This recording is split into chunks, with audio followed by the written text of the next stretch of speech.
وهنا بقى الحمد لله خلصنا الثانويه العامه ورجعنا لايامنا العاديه تاني الحمد لله على خير، وبدات الزيارات العائليه وان شاء الله كمان نستعد للسفر نرجع تاني للسعوديه باذن الله. بس النهارده عندنا زياره عزيزه، جات لي اختي وجات لي بنت اختي، بقى دي بنت اختي الوحيده، فطبعا انا مبسوطه بيها قوي. منى هات لي الغوشه اللي هي عاملاها لي على التسيير. فالنهارده رحنا انا وهي واشترينا بقى الخضار سوا، والانسه مش عايزين اقول اسمها فهخليها هي تقول لنا الاسعار بتاعتنا النهارده. يلا يا ست قولي. دي باميه ب40 جنيه. ايوه. ودي فاصوليا خضراء ب32. وده قبل ما ترجعي ده الكوكيز بتاع الانسه عشان هي بتحب تفطر عليه، جبناه برضو. ده السعر 51 ونص. برافو. ده كيلو ولا نص؟ ده نص. كملي بقى بقية الأسعار يلا.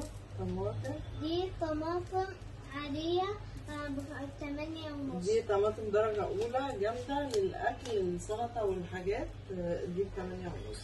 ده الذرة هنعمل منه بالزبدة وهنشوي منه برضو الأول قبل ما تكملي. تعالي كده. ده شغل الانسه، هي عامله لي هديه قبل ما تيجي وحاطه لي فيه الحرف بتاعي. دي بقى اغلى من الذهب واغلى من كل حاجه لان دي هديه منها هي، احنا هنلبسها. دي اغلى هديه جات لنا. كملنا بقى الفلفل. ده فلفل ب20 بس. 20 بس. ادي الليمون. ده ليمون ب35. وده مشروب.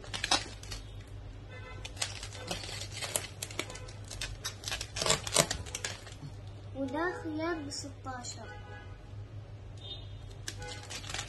دي الطماطم الشيري، بس انا الحقيقه دي مش عليها سعر، انا مش فاكره انا دفعت فيها كام، هشوفها في الفاتوره.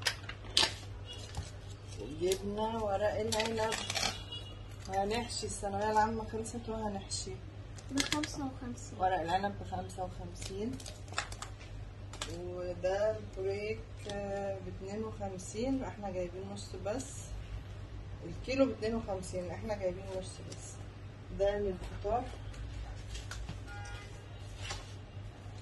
وده تين شوكي، هي لانها مش عايشه في مصر فهي جايه فجبناه لها تجربه، بس الحقيقه ما حبيتوش ومش راضيه تحبه رغم ان احنا عمالين نقول لها ان هو مفيد جدا، بس الدماغ دي ناشفه شويه.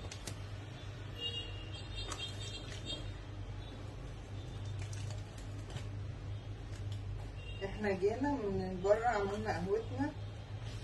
طبعا الانسه مش هتشرب قهوه بس انا هشرب قهوه ونبدا الغدا. احنا بتاع الفراخ هيجيب لنا الفراخ كمان شويه ونعمل الاكل سوا، صح؟ لا اتكلمي عشان هم يسمعوك. هي هتقف معايا في المطبخ تعمل معايا الاكل ان شاء الله، وممكن كمان نعمل بيتزاية. ده بدايه يومنا النهارده بعد ما خلصنا الثانويه العامه وهمومها، وهنبدا بقى نشوف البيت ننظم فيه شويه قبل ما نسافر عشان نسافر ونسيب بيتنا وهو متنظم. صح. ان شاء الله نتقابل انا وهي في العمره هناك عشان هما في السعوديه في بلد واحنا في بلد، بس ممكن نتقابل في العمره. دي كانت اسعار الخضار النهارده. الفراخ ب73، اللحمه ب350، بس لسه ما وصلوش يعني احنا عدينا جبناهم لسه هيجولنا لحد البيت. ده كان يومنا النهارده، ويا رب يوم سعيد جميل عليكم ان شاء الله. تعملوا فيه حاجات كتير زينا كده، وان شاء الله نقعد نظبط بقى المشغولات اليدويه انا والانسه. مساء الخير عليكم جميعا.